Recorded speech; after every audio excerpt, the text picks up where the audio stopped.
कर वंदना वंदना वंदना, हाथ जोड़ कर वंदना, मान मोड़ कर वंदना, सम्मान सहित चरण वंदना। आप कल्याण रूप हो, आप मंगल रूप हो, आप देव रूप हो, आपके चरणों में चरण वंदना। आप ज्ञान रूप हो, आपका उपासक मैं शीश नवाकर करूं चरण वंदना। नमो अरिहंताणं, नमो सिद्धाणं, नमो आयर्याणं, नमो विझायाणं, नमो लोये सविसाहुणम्। ऐसो पंच नमोकारो सव्ये पावपणासनो, मंगलानं चे सव्ये सिंह परमंगल हवै मंगलम्। धम्मो मंगले मोक्षिणम्, अहिंसा संयमो तवो, देवावितं नामं सन्ति जस धामे सयामणु। ओम शांति। श्री वीतरागाय नमः। श्री उदय मुनि जी महाराज की जय। हम पढ़ रहे हैं श्री आत्मस्थिति प्रवचन नंबर 2। कल हमने पढ़ा धर्म का मूल मोक्ष का द्वार क्या है। अब हम आगे आते हैं, क्या देव देशना सुनने आते हैं? क्या मिथ्यात्वी देव को भाव आता है कि मैं भी संवत्सरण में जाऊं, विहरमान परमात्मा के यहाँ जाऊं? देवों की रिद्धि सिद्धि की तुलना हेतु बताया है कि एक वाणव्यंतर देव की रिद्धि सिद्धि चक्रवर्ती से भी अधिक होती है। रूप लावण्य एक चक्रवर्ती के रूप लावण्य से भी अधिक होता है। यह रिद्धि सिद्धि के ऊपर से ऊपर अधिक से अधिक होती जाती है। और अब अपने से तुलना करें, यदि आपके पास 5 इंद्रियों की खूब सामग्री है और उसको संभाल रखा है, तो प्रवचन सुनने का, सामायिक करने का समय नहीं मिलता। यदि आपको अपनी अपेक्षा है कि रिद्धि सिद्धि बढ़ने पर, कारोबार कारखाना विस्तृत होने पर वह बाधा बन रहा है, तो फिर देवों के बाधा क्यों नहीं बनेगा? इसका अर्थ यह है कि मात्र पूर्व भाव में सम्यक लाए हुए देवों को भाव आता है कि मैं सुनने जाऊं, तब भी सर्ववृत्ति नहीं है। इसमें यही बता रहे हैं गुरुदेव कि जो मिथ्यात्वी देव होते हैं, क्या उनको भाव आता है कि वो संवत्सरण में जाएं? तो कह रहे हैं कि जब हमारी जो है, हम अपने बिजनेस में, व्यापार में जो बढ़ता जाता है, तो हम धर्म की अपेक्षा करने लगते हैं, उपेक्षा करने लगते हैं धर्म की, कि हमें टाइम ही नहीं है, हमें टाइम ही नहीं है। जो देव हैं उनको तो बहुत रिद्धि सिद्धि प्राप्त होती है, और उनके लिए तो तरह तरह के वहां पर देवांगनाएं और पता नहीं क्या क्या होता है उनके पास। तो वो जो है, क्या उनको बाधा नहीं बनेगा? तो ये बता रहे हैं जो मात्र जो सम्यक भी देव होते हैं ना, जो सिर्फ अपने धर्म ध्यान में ही यहाँ पर भी रत रहते थे और वहां पर भी रत रहते हैं, उन देवों को ऐसा भाव आता है कि मैं जाकर संवत्सरण में और भगवान की वाणी सुनकर आऊं। तब भी सर्ववृत्ति नहीं है, क्योंकि देव कभी भी संयम नहीं ले सकते, कोई पचखान ग्रहण नहीं कर सकते। इसीलिए आया है कि तब भी सर्ववृत्ति नहीं है। वो तो अंश मात्र भी प्रवचन तो सुन सकते हैं, लेकिन वो अंश मात्र भी प्रत्याख्यान नहीं ले सकते, किसी भी एक नवकारसी का भी प्रत्याख्यान नहीं कर सकते। करनी कथनी करनी में अंतर। महामंत्री जी, प्रधान जी निरंतर प्रातः काल की प्रार्थना में बोलते हैं, वह दिन धन्य होगा जब सर्व आरंभ परिग्रह को निरंतर घटाता जाऊंगा। वह दिन धन्य होगा जब सर्व आरंभ परिग्रह से परे होकर सर्ववृत्ति संयम लूंगा। यदि मैं संध्या को पूछूं कि भाई प्रातः काल की प्रार्थना में बोला था कि वह दिन धन्य होगा, परम धन्य अवसर होगा जिस दिन मैं आरंभ परिग्रह घटाता जाऊंगा, यदि मैं आपका लेखा लेने लगूं वापस कि प्रातः काल आपके पास जितना धन वैभव था, शाम को कुछ घट गया है, बहनों को पूछूं कि प्रातःकाल आपने प्रार्थना में बोला था कि मैं उस प्रकार के इन साधनों का इनका संग्रह परिग्रह घटाऊंगी, और शाम को मैं पूछूं कि आपके घर में परिग्रह दिन भर में घटा क्या? घटता है कि बढ़ता है? बढ़ता है। महाराज जी जवाब भी दे रहे साथ साथ कि परिग्रह बढ़ता है। प्रण गलत करते हो, दिखावे का करते हो, मात्र बोलने से वह दिन धन्य नहीं होगा। सातिश्य पुण्य के फल से आपको परम परमात्मा तीर्थंकर की वाणी सुनने का अवसर मिला है, और अब उस पुण्य के निमित्त में सम्यक का पुरुषार्थ कौन करेगा? क्या सदगुरु सम्यक प्रकट करा देंगे? नहीं।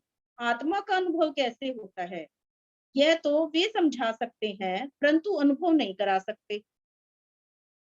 स्वयं ही करना पड़ेगा, अर्थात स्व पुरुषार्थ आत्मा के उत्थान यावत पुरुषाकार पराक्रम से ही सम्यक सम्यक तो प्रकट होती है, और आगे सर्ववृत्ति संयम की मात्र भावना भाते भाते नहीं होगा, उसके लिए भी पुरुषार्थ करना पड़ता है। अतः पुरुषार्थ की महत्ता है। उस पुरुषार्थ हेतु कहा कि उत्थान, कर्म, बल, वीर्य, पुरुषाकार पराक्रम यह मेरे अमूर्त गुण है। व्याख्या प्रज्ञप्ति सूत्र 12 में 5वां सूत्र आत्मा मूर्त है, ये आत्मा के गुण है, परंतु अभी सारा पुरुषार्थ शरीर की आसक्ति, शरीर के साथ जुड़ी हुई 5 इंद्रियों के भोगों की आसक्ति, भोगों की पूर्ति हेतु कटकर्म, खोटा कर्म, पाप करने में और फिर भोग भोगने में लग रहा है। आपका पुरुषार्थ उल्टा चल रहा है, ऐसे मुक्त नहीं हो सकते।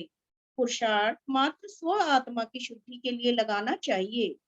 तब सर्वप्रथम प्रश्न यह उठता है कि वह स्व शुद्धि कैसे होती है, जिस स्वरूप को न समझने के कारण मैंने अनंत जन्म मरण का दुख पाया है।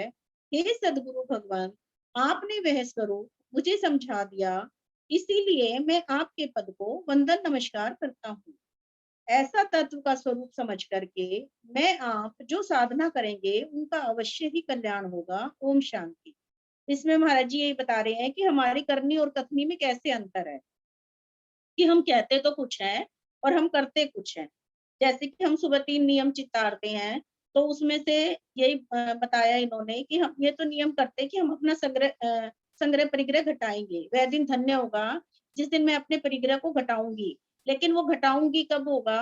वो घटाना तो हमें ही पड़ेगा। तो ये पूछ रहे हैं कि क्या हम दिन भर में घटा रहे हैं या कि बढ़ा रहे हैं? कहते तो हैं, लेकिन हमारे घर में जितना जितना भी आता है हम उसको इकट्ठा करते जाते हैं। तो इसलिए हमारी कथनी और करनी अलग है। और जो है कोई भी साधु संत हमें जो है यही बता रहे हैं कि सदगुरु सम्यक प्रकट नहीं करा सकते। सदगुरु क्या परम गुरु भी प्रकट नहीं करा सकते। अगर स्वयं तीर्थंकर भगवान भी रहेंगे तो वो भी मात्र उपदेश देता है, वो भी हमें करना तो खुद ही पड़ेगा। हर चीज का आचरण हमें खुद ही करना पड़ेगा, अपने आप ही पुरुषार्थ करना पड़ेगा। और ये हमारी आत्मा के जो है अमूर्त गुण है। उत्थान, कर्म, बल, वीर्य, पुरुषाकार, पराक्रम ये मेरे अमूर्त गुण हैं। अमूर्त गुण ये ऐसे हैं जैसे कि हम मान लें कि हमने अपने पुरुषार्थ को सुला रखा है। जैसे हम कहें कि हम बहुत अपने आप में कमजोरी फील कर रहे हैं, या हमारे किसी दिन हमें ऐसा लगता है आज हमारी तबीयत ठीक नहीं है, हमारे सर में दर्द, और तभी हमारे घर में कोई अतिथि आ जाता है, और जैसे ही अतिथि आता है हम सब कुछ भूल के जो है उसके लिए खाना पानी बनाने जुट जाते हैं, अच्छे से अच्छा खाना बनाते हैं और अच्छे से अच्छी उसकी खातिरदारी करते हैं। तो अभी तो हम कमजोरी फील कर रहे थे, अभी तो हम कह रहे थे हमसे कुछ हो नहीं रहा, तो तो वो पुरुषार्थ जो हम कर रहे हैं वो कहाँ से आया? क्योंकि मेरी अपनी आत्मा के अंदर अनंत जो है वीर्य है, अनंत शक्ति है, तो वो शक्ति को हमने जगा लिया और हमने सारा काम कर लिया। तो इसी तरह से धर्म के मामले में है कि हम अपनी शक्ति को जगा नहीं रहे हैं, हमने उसको सुला रखा है, जिसको सदगुरु भी नहीं जगा सकते, वो हमें खुद ही जगानी पड़ेगी, और वो हमारी आत्मा का खुद का गुण है। ओम श्री वीतरागाय नमः। श्री आत्म सिद्धि शास्त्र प्रवचन 3। अनंत दुखों का अंत कराने वाले सदगुरु। जे स्वरूप समझा बिना पाम्यो दुख अनंत, समझाव्यो ते पद नमो श्री सदगुरु भगवंत। जिस आत्म स्वरूप के नहीं समझने से मैंने भूतकाल में अनंत जन्म मरण का अनंत दुख पाया, उसे आपने समझाया, अतः आप सदगुरु भगवंत को मैं नमस्कार करता हूँ। निगम बोध घाट से बोध लो। जम्मम दुखम जरा दुखम रोगाणी मरणानी य अहो दुखो हु संसारो जत की संति जंत वो। उत्तराधन सूत्र। हे जीवो, चेतते क्यों नहीं हो? जन्म मरण से क्यों दुखी हो रहे हो? जन्म दुख है, जरा दुख है, रोग दुख है, मरण दुख है, किंतु आपने जन्म को दुख माना ही नहीं। स्वयं की, पौत्र की, पड़पोत्र की जन्म काट अति उत्साह और प्रसन्नता से मनाते हैं, प्रीति भोज देते हैं, चार गातिये वाली सोने की निसन्नी चढ़ाते हैं, परंतु क्या उसमें पहला पाया ज्ञान का, दूसरा दर्शन का, तीसरा चारित्र का और चौथा मोक्ष का होता है? नहीं, क्योंकि पर पौत्र उस मोक्ष में ले जाने वाला नहीं है। हर गांव में, नगर में भिन्न भिन्न नाम वाला एक ऐसा ही मोक्ष का धाम होता है। दिल्ली में निगम बोध घाट ऐसा स्थान है जहां पर मनुष्य जाकर के बोध ग्रहण कर सकते हैं, परंतु करते नहीं। शमशान में आदि शमशान में आदि दाह संस्कार आदि क्रिया होने तक तो लोग खड़े खड़े थोड़ी देर देखते हैं। ओहो, देखते ही देखते चले गए। अभी थोड़ी देर पहले ही तो मैंने उनसे बात की थी, कल तो हम मिले थे। ओहो, न जाने कब प्राणांत हो जाता है, कब शरीर क्षीण हो जाता है। मुझे भी इसी प्रकार से न जाने कब जाना पड़ेगा। सारा धन वैभव परिजन यहीं छूट जाते हैं, साथ कुछ नहीं जाता। इस प्रकार बहुत वैराग्य उमड़ता है।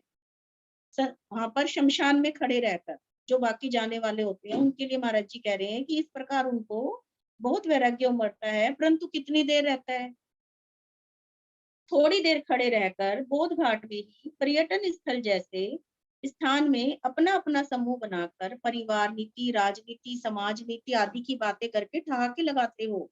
आपने न तो जन्म को दुख माना, न मृत्यु का दुख माना, मात्र इन दोनों के बीच में जो जो दुख आ रहे हैं उनको दुख माना है, और उन दुखों को मिटाने के लिए आप पूरा जीवन खपा देते हो, और उन दुखों की निवृत्ति होती ही नहीं। जन्म मरण का अनंत दुख मोल ले लेते हैं, शरीर संबंधी, भोग संबंधी, परिवार संबंधी दुख मिटाना चाहते हैं, आत्मा का दुख मिटाने का पुरुषार्थ किया ही नहीं। दुखों का आधार जन्म। ज्ञानी फरमाते हैं कि जन्म और मरण के मध्य में आने वाले दुख मूलतः जन्म के कारण है। जन्म है तो मरण भी है, और इनके साथ अन्य दुख भी है। जन्म मरण का मूल है निज स्वरूप से अनभिज्ञता। मैं त्रिकाल ज्ञायक स्वरूपी हूँ, ज्ञान, दर्शन, सुख, वीर्य आदि अनंत गुण युक्त हूँ। प्रत्येक द्रव्य अनंत गुण धर्मात्मक है। एक गुण के विपरीत परिणमन से अनंत गुण विपरीत परिणमन करते हैं। उसका कारण है अपने यथार्थ स्वरूप को समझा ही नहीं। अतः पृथ्वी, पानी, अग्नि, वायु कायिक में असंख्यात असंख्यात काल बिताया। वनस्पति कायिक में अनंत काल बिताया। बेंद्रिय, तेन्द्रिय, चौरेंद्रिय, पंचेंद्रिय, असंगी, संख्यात संख्यात काल तक रहे। संगी पंचेंद्रिय त्रियंच बने तब भी केवली प्रज्ञप्त वाणी सुनकर मनन तो कर सकते हैं, परंतु मनुष्य जैसी भाषा बुद्धि नहीं मिली, अतः तब भी समझ नहीं पाए। वर्तमान में प्राप्त विशेषता। तब आपको दो अत्यंत विशेष अब आपको दो अत्यंत विशेषताएं प्राप्त हो गई हैं, विशिष्ट भाषा तथा बुद्धि बल। मनुष्य भव में आकर शरीर बल, जाति बल, सैन्य बल, धन बल आदि इतनी शक्तियां प्राप्त कर इस पृथ्वी के सभी मनुष्य सारी शक्तियों का उपयोग मात्र पांच इंद्रियों के सुख साधन खूब बढ़ जाए, इस पृथ्वी का संपूर्ण धन मुझे मिल जाए, ऐसी तृष्णा पूर्ति में ही लगे हैं। नम्मी राज ऋषि अध्ययन में मात्र दृष्टांत दिया है कि यदि किसी एक व्यक्ति को भी इस पृथ्वी पर जितने डूंगर डूंगरियां हैं उनको सोने के बनाकर दे दिए जाएं, तब भी वह संतुष्ट नहीं होगा, क्योंकि तृष्णा अनंत है, परंतु इस समस्त पृथ्वी का धन सीमित है।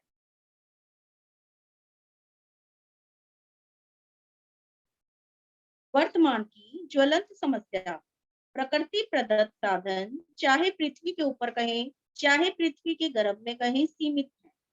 अनंत तृष्णा एवं सीमित धन का ही दुष्परिणाम है आपाधापी, छीना झपटी, मारकाट आदि।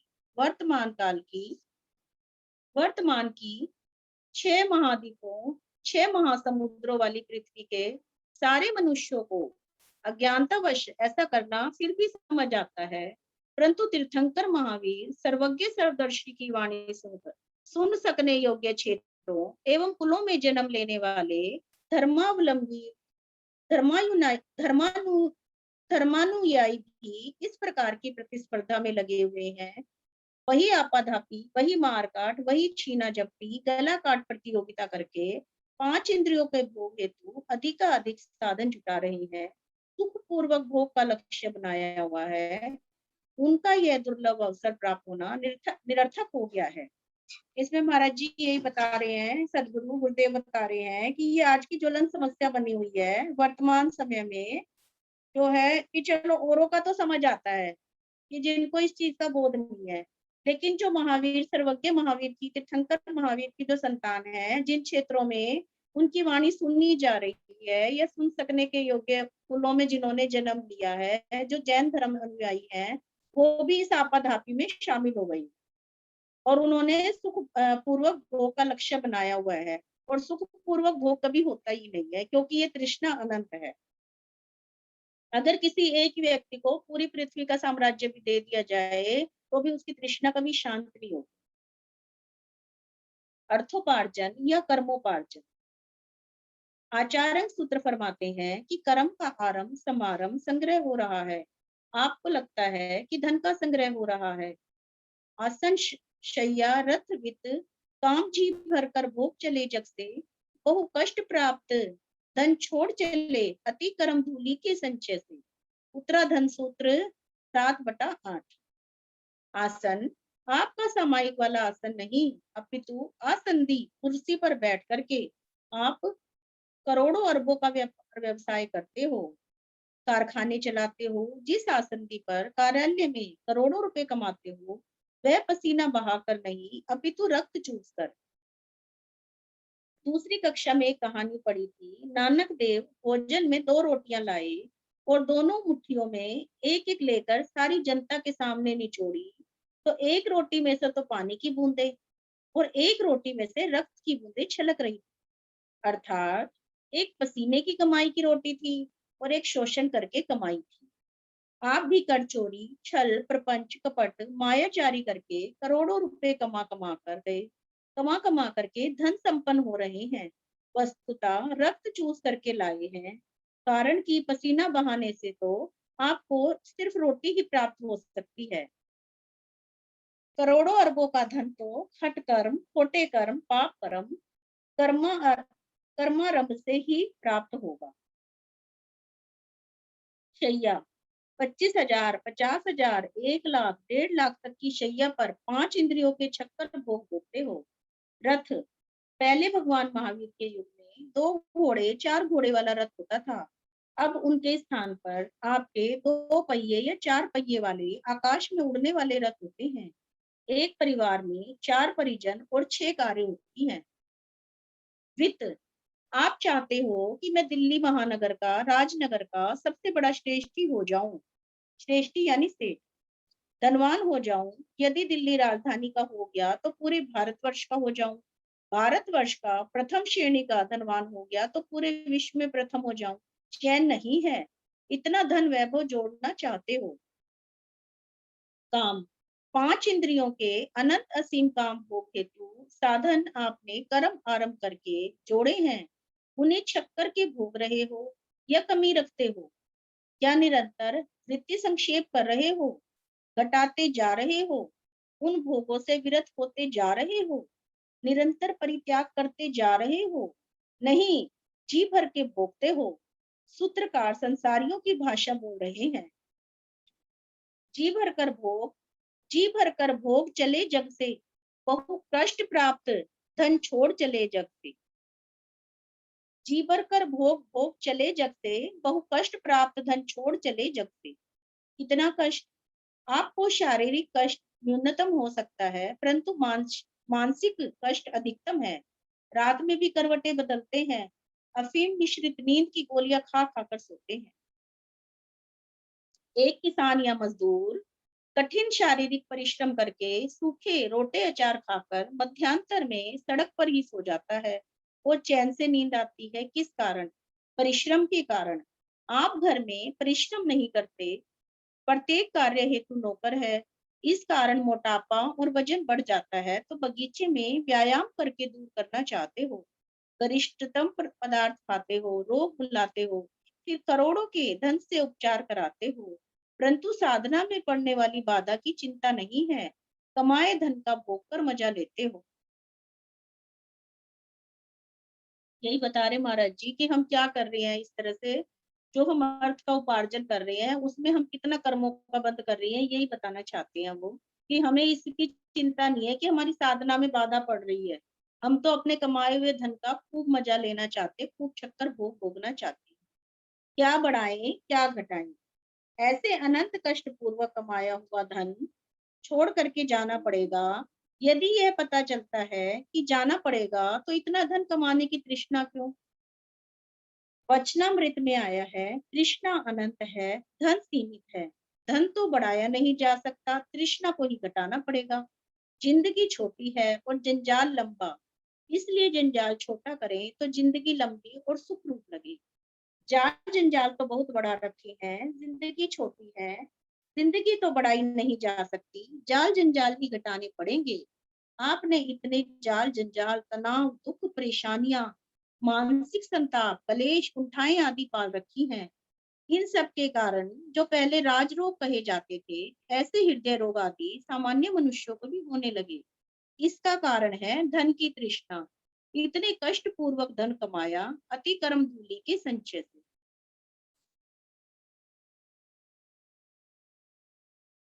वैभव में साथ क्या जाएगा?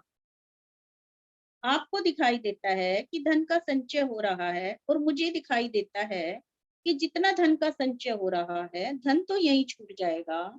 इस धन को उपार्जित करने हेतु तथा उपार्जित कर भोग भोग कर पुनः जो कर्मोपार्जन किया, वे कर्म साथ में जाएंगे। नारी सुत और बंधु सखा जीवित जन के साथी होते, मर जाने वालों के पीछे वे कभी न संगी हो पाते। मृत जन के द्वारा अर्जित धन और रक्षित रूपवती नारी उपभोग अन्य करते उनसे, हो हृष्ट पुष्ट भूषण धारी।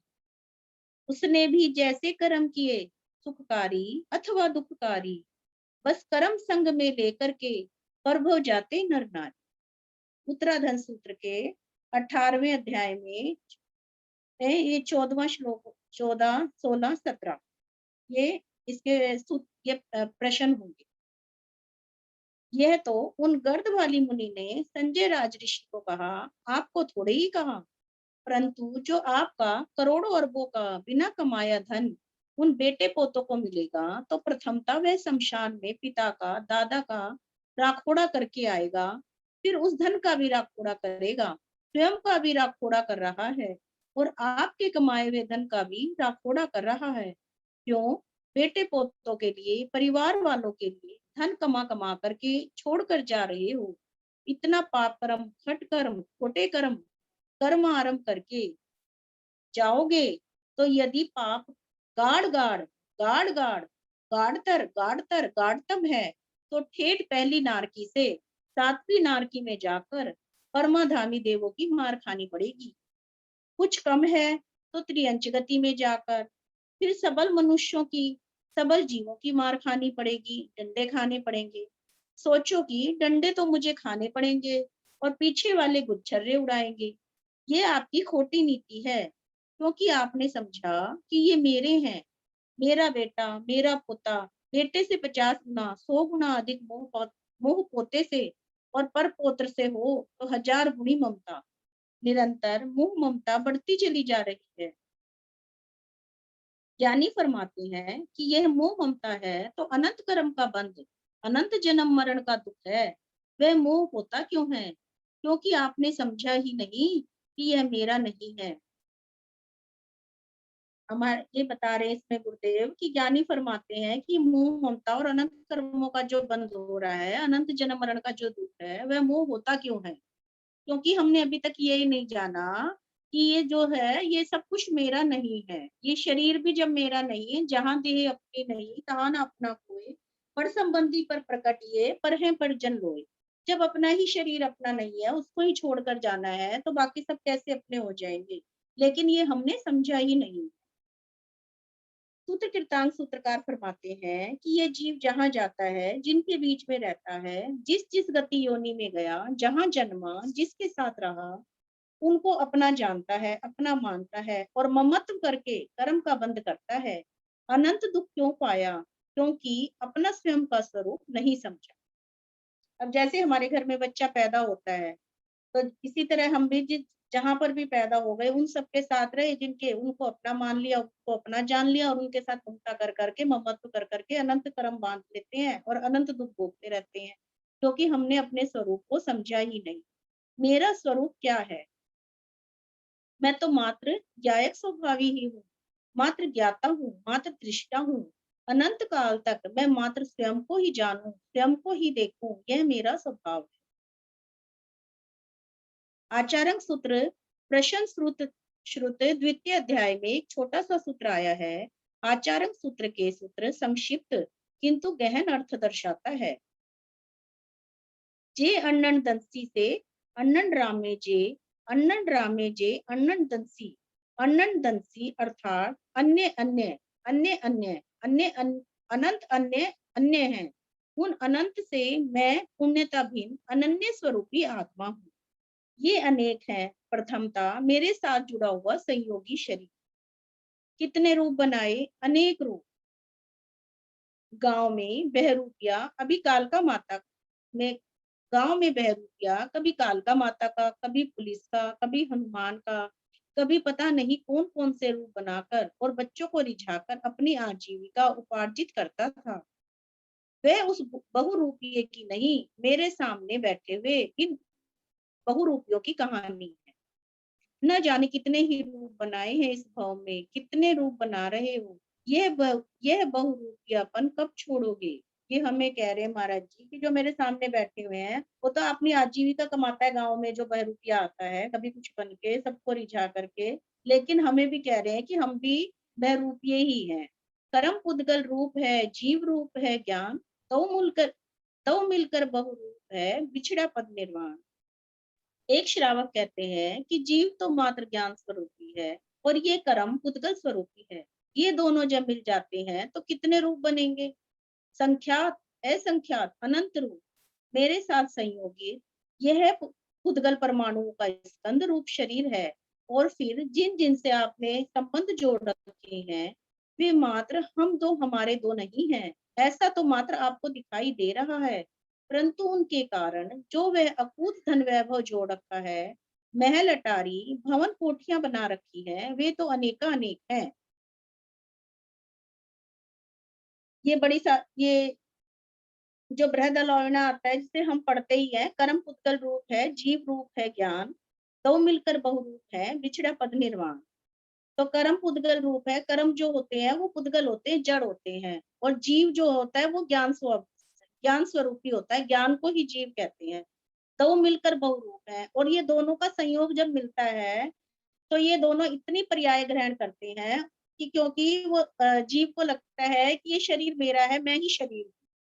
तो ये दोनों मिलकर इतने पर्याय ग्रहण करते हैं, कभी त्रियंच में, कभी नरक में, कभी मनुष्य में, कभी देव में। इस तरह से ये इतने सारे रूप बना लेते हैं और इन रूपों में ही उलझे रहते हैं। जो जो इनको मिलते जाते हैं उन्हीं के साथ रमण करते जाते हैं, कर्म बंद करते जाते हैं। तो उससे जो उनका जो है पद निर्वाण यानी मोक्ष का जो पद है वो बिछड़ चुका है। वो इतनी दूर चला जाता है कि वहां तक उनका ध्यान ही नहीं जाता। वो जानना ही नहीं चाहता इस शरीर के संयोग से जो ये हमें जितने भी रिश्ते नाते मिले हैं या जो भी हम कर्म कमा रहे हैं, ये हमारी आत्मा का घात कर रहे हैं। घात कर रहे हैं यानी हमारी आत्मा को दुख पहुंचा रहे हैं, ऐसा वो जान ही नहीं पाता। बस सुख मिलता है तो सुखी हो जाता है, और कोई प्रतिकूल होता है तो दुखी हो जाता है, अनुकूल होता है तो सुखी हो जाता है। और इसी तरह से जीवन जो है बीतता चला जाता है और एक दिन वो मरण को प्राप्त कर लेता है, फिर नए जन्म ले लेता है, फिर इसी तरह से दुख भोगता है, सुख भोगता है, फिर मरण को प्राप्त कर लेता है। ऐसे ही अनेक जन्म जो है बीत चुके हैं। जानना, देखना, रमना एक साथ, अन्य करते हुए अनंत अन्य है। मैं कैसा हूँ? तो कहा कि मैं उन अन्य अन्य से, अन्य अनंत अन्य से पूर्णतः भिन्न अनन्य स्वरूपी आत्मा हूँ। अन्य अन्य है कि यह मेरी आत्मा से अलग जितना भी कुछ है वो सब अन्य है, और उन सभी अनन्य से भिन्न मैं स्वरूपी आत्मा हूँ। और जो अनन्य स्वरूपी आत्मा को देखता है वह अनन्य स्वरूपी आत्मा में रमता है। यदि देखना है तो जानना है ही, और यदि जानना है तो देखना है। जिसको जाना उसको देखेंगे, जिसको देखा उसको जानते भी हैं, और क्या मात्र जानकर देखकर रुक जाते हैं? नहीं, रमते हैं। दाम्पत्य संबंधों के समान ही यहाँ भी समझ सकते हैं। आप अपने व्यवहारिक जीवन में तो जानना, देखना, रमना तीनों एक साथ करते हो, परंतु अध्यात्म में आकर क्यों भूल जाते हो? अध्यात्म में कहते हैं महाराज जी, आत्मा को मैंने जाना भी है, आत्मा को मैंने देखा भी है, परंतु रमना नहीं हो रहा। यदि जानना हुआ है तो निश्चित रूप से देखना भी होगा, और देखना हुआ है तो रमना भी होगा। पति को, पत्नी को मात्र जाना देखा क्या? नहीं, रमे भी। आत्मा के संबंध में यह तथ्य क्यों नहीं याद रखते हो? विवाह के समय ससुराल वालों ने, आपके घर वालों ने आपको पति पत्नी बनाकर भ्रमित कर दिया था। अब मैं सुधार कर रहा हूँ कि उस समय मान्यता खोटी मान्यता थी। कोई किसी का पति नहीं होता, ना कोई किसी की पत्नी होती है। आत्मा को कोई पति नहीं होता, आत्मा की कोई पत्नी नहीं होती। उस समय झूठ मान लिया था, अब वो झूठ को मिटाओ। पूर्व में बनाए गए निरंतर कायम रहे हुए शरीर से संबंध को मिटाओ, क्योंकि जब तक शरीर से संबंध है तब तक अनंत कर्म का बंध है। यदि अब पति पत्नी दोनों शरीर से परे एक दूसरे को आत्मा रूप जाने, देखें, आत्मा में रमे, तो सम्यक मान्यता होगी, अनन्य स्वरूप में रमण होगा। स्व अर्थात आत्मा, पर अर्थात आत्मा के अतिरिक्त शेष सारे शरीर से जुड़े हुए सभी को पराया जानकर अपने रूप को जानना, अपने रूप देखना, अपने आप में रमना, ज्ञाता दृष्टा स्वरूप रमणता। अब हम जो है यहाँ पर गुरुदेव बता रहे हैं कि अगर हम आत्मा में रमे तो सम्यक मान्यता होगी। पहले तो सम्यक का जो अर्थ हमारे यहाँ बार बार आता है, सम्यक का अर्थ होता है सही, और सम्यक का अर्थ जो है वो श्रद्धा भी होता है।